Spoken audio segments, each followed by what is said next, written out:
Hello and welcome to our annual Oscar video. Another year's gone by and we have a new batch of movies to talk about. Let's not waste any time and get started. We'll start this year with the Best Animated Feature. The nominees are Toy Story 4, How to Train Your Dragon: The Hidden World, I Lost My Body, Claws, and The Missing Link. Toy Story 4 is the maybe finale of the Toy Story films and may not be as good as the trilogy, but is still one of the better sequels that Pixar's come out with lately. It's gorgeously animated and absolutely deserves to be part of this category. The third How to Train Your Dragon movie is also beautifully animated, but doesn't really hold a candle to Toy Story 4, I Lost My Body, and Claws as far as ingenuity in the script. Speaking of which, Claws and I Lost My Body are both from Netflix and are both more traditionally animated. Claws is a return to a family Christmas film with an original reimagining of the Santa origin and was for the most part 2D animated.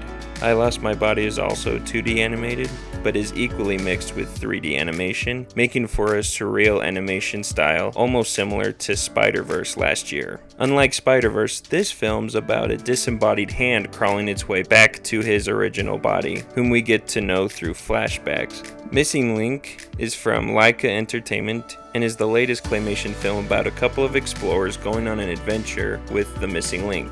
I think Toy Story 4 is going to walk away with this one, even though Missing Link did win the Golden Globe. I'm calling it a fluke and saying that Woody and Buzz walk away with it because Disney usually wins this award, with some exceptions. I'd personally like Claws to win, since it's a return to 2D animation and it's a classic Christmas film. It's a pretty open field, but I wouldn't doubt the mouse. Next up, Best Visual Effects.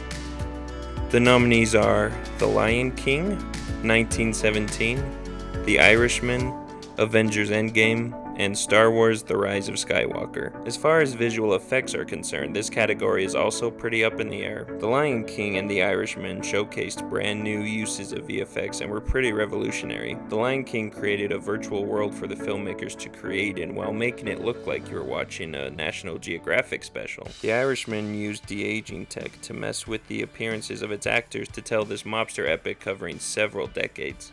Endgame and Star Wars both look amazing and perfectly exemplify the type of scale Hollywood's capable of today. 1917 is also impressive with how it uses CGI to bring us back to the days of World War I and how it perfectly blends shots together to create the illusion of the whole film being filmed in just one take. I'm picking Lion King because, again, Disney, and also I think their effects were a little more impressive than Irishman's because those animals and backdrops just looked frickin' real. I don't think there's a wrong answer here. I mean, obviously there is, but there's no clear winner, so maybe you should just flip a coin. On to Best Score. The nominees are John Williams for Star Wars: The Rise of Skywalker, Randy Newman for Marriage Story, Alexander Desplat for Little Women, Thomas Newman for 1917, and Hildur Guðnadóttir for Joker. Gosh, I hope I pronounced that right. As much as I'd love to see Williams get his 6th Oscar, I think Guðnadóttir is gonna win. I don't know if Joker should have gotten 11 nominations, but I agree with this nomination. The score is different than most scores and really adds to the tone and feel of the film. It's great work and I'd be excited to see her win. There definitely could be an upset because the other nominees are very good, but my money's on Joker taking this one. Go check them all out and decide for yourself who should win. Next up, our new category that we're covering this year, Best International Film. The nominees are Parasite, Pain and Glory, Les Miserables, Honeyland, and Corpus Christi. I thought it'd be fun to cover these films since they always end up being a great batch of movies. Parasite is about a Korean family that takes peculiar interest in the wealthy and glamorous Parks as they integrate themselves into their lives and get entangled in an unexpected incident. This movie is all anyone in the film world can talk about right now. It's highly praised and seems to be loved by all. It's also exciting because it's the first Korean film to be nominated for Best Picture, not just Best International Film. Pain and Glory is about a film director who reflects on the choices he's made as past and present come crashing down around him. It stars Antonio Banderas and Penelope Cruz and is also beloved. Les Miserables is not another adaptation of the beloved musical and novel. It is a French film about a cop who moves to Paris to join the anti-crime brigade, but discovers an underworld where the morality and justice come into question. Again, not the musical. Honeyland is a Turkish documentary about the last female bee hunter in Europe and how she must save the bees and return the natural balance in Honeyland when a family of nomadic beekeepers invades her land and threatens her livelihood. It's also nominated for Best Documentary, so it's probably pretty good. Corpus Christi is about a man who finds religion while imprisoned, but can't become a priest because of his record. Despite this, he ministers a small town parish and helps rebuild the town's faith. So, Parasite's winning this. There's really no debate, there's no chance of any of the other ones winning. Parasite's winning this. And honestly, it's probably gonna win Best Picture too. Spoilers to the Best Pictures when we talk about them. I don't see how Parasite loses this one, even if they think, if we give Best Picture to Parasite, then we might as well give this to something else. They're not that considerate. So Parasite's winning this one. What's winning Best Picture, we'll talk about later. Let's finally get to the acting categories. Let's start with the ladies. The nominees are Renee Zellweger for Judy, Cynthia Erivo for Harriet, Scarlett Johansson for Marriage Story, Saoirse Ronan for Little Women, and Charlize Theron for Bombshell. Let's just get this out of the way now. This is the first Oscar season in a while where all 4 acting categories are complete locks, and I'm going to be talking about all the different actors and actresses in their fields just because it is fun to talk about them. But if I say this person is going to win, it's because they've won the BAFTAs, the Globes, the Screen Actors Guilds, just everything. The 4 people that I say are going to win the acting categories are going to win. I don't see a world where it doesn't happen. It's just they haven't not won yet. So if you want to divert from the norm and pick someone else, you can. I promise you'll lose. But let's talk about the best actresses. My biased pick is Johansson, mainly because she was my favorite performance of the year.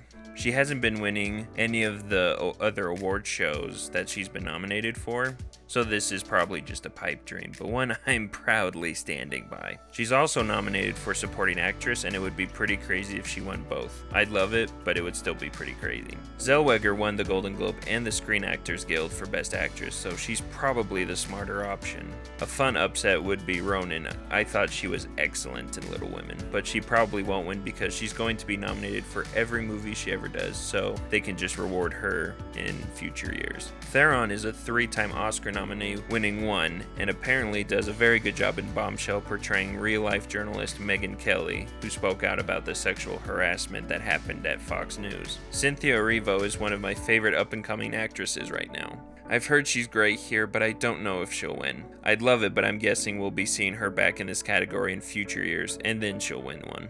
A very stacked category, one that I'm excited to see the turnout.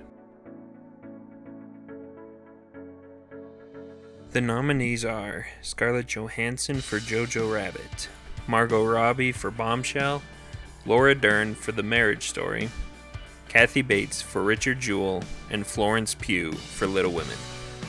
Laura Dern is a pretty sure lock for this category. She won the Globe and has been nominated 2 times prior to this. She's been in the business for a while, so this could also be an award for that reason. Personally, I wish she was winning for her, in my opinion, superior performance in Little Women, but it doesn't really matter as long as she wins, I suppose. One thing I forgot to mention about Johansson is that she's never been nominated before this year, and she's nominated in both acting categories. She may not win either, but I think it'd be fun to see her win both. I can dream. Margot Robbie's performance is supposed to be very good here, even though I wish she was nominated for Once Upon a Time in Hollywood, but it's nice she's getting nominated nonetheless. Her character in Bombshell isn't actually based on any one person, but apparently 20 different real-life accounts of women who worked at Fox at the time. Kathy Bates has been nominated 4 times, winning once, so I don't know if she'll get this one, but crazier things have happened. Florence Pugh is having a killer year, and it would be awesome if she won, but I think she won't because we'll definitely be seeing her nominated again in the future. Another stacked category. I'm excited to see how it turns out. On to the male actors. The nominees are Antonio Banderas for Pain and Glory, Leonardo DiCaprio for Once Upon a Time in Hollywood, Joaquin Phoenix for Joker, Jonathan Pryce for The Two Popes, and Adam Driver for Marriage Story. This is Phoenix's award to lose. He's won the Globe, SAG, Critics' Choice. Basically every time he's nominated, he's won this year. While I thought Adam Driver's performance in Marriage Story was phenomenal and should win, I'd be lying if I said Phoenix's performance as the Joker wasn't deserving. He's the best part of the film, and I'm glad he's going to win after being nominated 4 times previously. Of course I love DiCaprio in Hollywood, and I've heard great things about Banderas' performance, but I just can't see Phoenix losing. We'll have to see, I guess. The nominees are Anthony Hopkins for The Two Popes, Tom Hanks for A Beautiful Day in the Neighborhood, Brad Pitt for Once Upon a Time in Hollywood, Joe Pesci for The Irishman, and Al Pacino for The Irishman. This one is a standoff between Hanks and Pitt, with Pitt having the upper hand. He won the Golden Globe and the SAG, while Hanks hasn't won anything yet. Pitt's a 4-time Oscar nominee, not winning any, while Hanks is a 6-time nominee, winning 2, meaning it's probably time to give Pitt his long-time coming award. I think Hopkins is just happy to be here, but the 2 Irishman actors aren't out of the conversation yet. Pesci hasn't been in movies for a while, and was a highlight of the film, but I know people also fell in love with Pacino's performance as Jimmy Hoffa. Not exactly a lock, but I'll be surprised if Brad Pitt loses this one. Let's move on to the nominated directors. The nominees are Bong Joon-ho for Parasite, Quentin Tarantino for Once Upon a Time in Hollywood, Martin Scorsese for The Irishman, Todd Phillips for Joker, and Sam Mendes for 1917. Now, we're not here to talk about how unfortunate it is that all of these nominees are male and how they should have scrapped Phillips for Greta Gerwig, who directs the crap out of Little Women. We're here to decide who's going to win out of these 4, because Phillips just isn't winning. I'm going for Mendes, not just because he won the Globe for directing, but because of the movie 1917. I mean, guys, it's incredible. I loved what Tarantino and Scorsese did with their films, and I'm so excited to check out Joon-ho's work with Parasite, but Mendes deserves this win in my humble opinion. If it isn't Mendes, then I'd guess Joon-ho, even if Parasite wins Best International Film. This same thing happened last year with Roma, so it very well could happen again. One thing we know for sure, it's not going to be Todd Phillips. And finally, the big one. The nominees are 1917, Once Upon a Time in Hollywood, Parasite, Joker, The Irishman, Marriage Story, Jojo Rabbit, Ford vs. Ferrari, and Little Women. It frustrates me how up in the air this category is, but my best educated guess is between these 4, 1917, Hollywood, Parasite, and Joker. 1917 has a ton of buzz right now with it just coming out worldwide, and war movies are usually pretty popular with the Academy. It's incredibly directed and shot, and it's a very worthy choice to win this year. Once Upon a Time in Hollywood is my favorite film of this last year, so maybe I'm being a little prejudiced by putting it here, but it does have a lot going for it. It's Tarantino's least controversial film that's ever been nominated. It's about LA and Hollywood, and as we know, more often than not, the Academy loves movies about Hollywood, and it's Tarantino's second to last film he'll ever direct, so it may be his last chance to win, depending on how his last film is. Maybe it has no chance, but gosh, I'd be happy if it won. Parasite is the critical darling of the year, and I think it has a very real chance of winning. It'd be pretty incredible seeing a foreign film winning Best Picture, and it just seems like Parasite has the narrative and the popularity to pull out a win. I only put Joker here because I don't really expect it to win, but I didn't expect Green Book to win last year, and look what happened. It's definitely popular enough and has a lot of critics rooting for it, but I would hope that a better film gets the title. I do love years like this where the majority, if not all of the nominees could win, and I'd be happy either way. I'm excited to see what happens on Oscar night. And that about does it. Thanks for watching, and I hope this video helps you win your Oscar party ballot. I've had a great year watching movies and can't wait for another great year. See you next Oscar season.